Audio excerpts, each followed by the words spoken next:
Most people just start sending proposals right away without a fully completed profile. This is a huge mistake for two reasons. The first is Upwork will reward you for a completed profile by giving you things like a rising talent badge. The second is when you're new, you're going to need as much credibility as possible, and having information on a profile does just that. When I started, my profile wasn't that great and probably still isn't great. But we recently had someone in the school community spend over a month fully optimizing their profile. After he finished that, he started applying and got hired in his first day.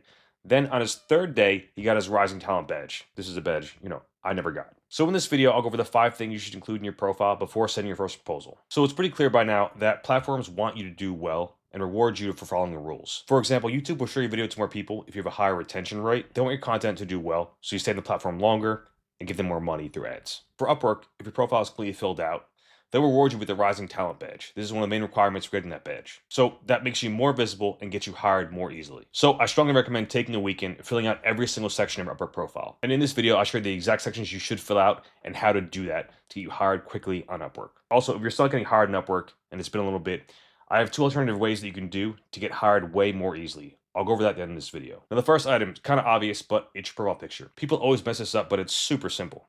Here's all you have to do, okay? Use your phone or camera, whatever. Just stand by a window and aim about your torso up here.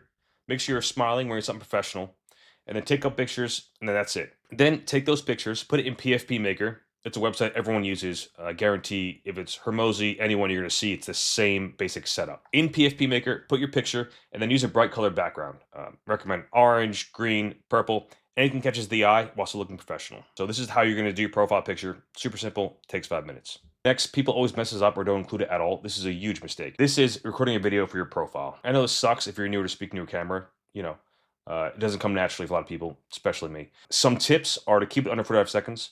Speak briefly about yourself and your experience. I recommend speaking slower if you can, and then just increasing the speed of the video, to 1.2, 1.5. The way I do it is I write a script for it. Again, 30 to 45 seconds. Write the script, read out loud a couple times so you're comfortable with the phrasing and the words and sentence structures. Then do a couple takes. Usually 2 to 4 takes works. Take the best one. You can put it in Shotcut, is an app that I used in the past. It's a free video editing app. There's a bunch of free apps. You can really use probably almost anything, even your iPhone, to edit it. And then from there, you can cut in between sentences, but not in between words. This is something that makes videos seem smoother, and it's a little tip that you may not know if it's first time recording any videos. Lastly, I recommend including closed captions in your video. It just makes things easier, and it makes things more skimmable. The third item is your title and bio. So on Upwork, you can have 3 job titles on top. And the way you can find the best titles to use is the first way. You can search for jobs in your niche and then put all those descriptions in ChatGPT and ask what names clients are using for that job. If it's SEO, it could be SEO expert. Web design could be web design, web developer, something like that.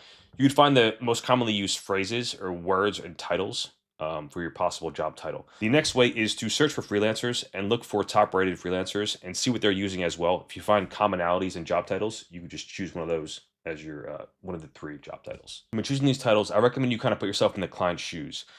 What's your niche? Imagine what kind of title they'd want to see when they're hiring for a certain job. If you're in e-commerce or local businesses, whatever, they're all going to probably use different titles for the same job. So kind of try to narrow in based on niche specific language. Next is your bio. Again, super simple. People always mess this up. They use walls of AI generated text and way too many emojis. But here's how you really should do it. When you look at Upper Profile, it only shows you the first couple of lines before having to expand to view the rest of it. So what I recommend is including 5 bullet points up top of your biggest achievements, your common work that you do, common clients you work for, anything that catches their eye and shows that you're experienced and you can get results for them in their niche. Then after that, you could have 2 to 3 sentences about yourself, your background, your experience. You could have details about your location or why clients like to work with you. And then of course, end with a CTA, something like, I'm available to speak today or this week, talk about your project and see if we're a good fit. The third item is try to get a review from person, even if they're off Upwork. This can be done if you have their name, email, or LinkedIn. Anything to help credibility is great.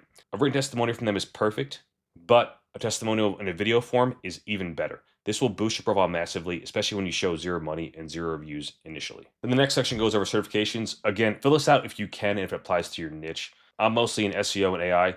Not many certifications there, so I don't have much there, but I know web design and other programming niches, they do have certifications that can look good and help boost your credibility. The fourth item is your portfolio or case studies.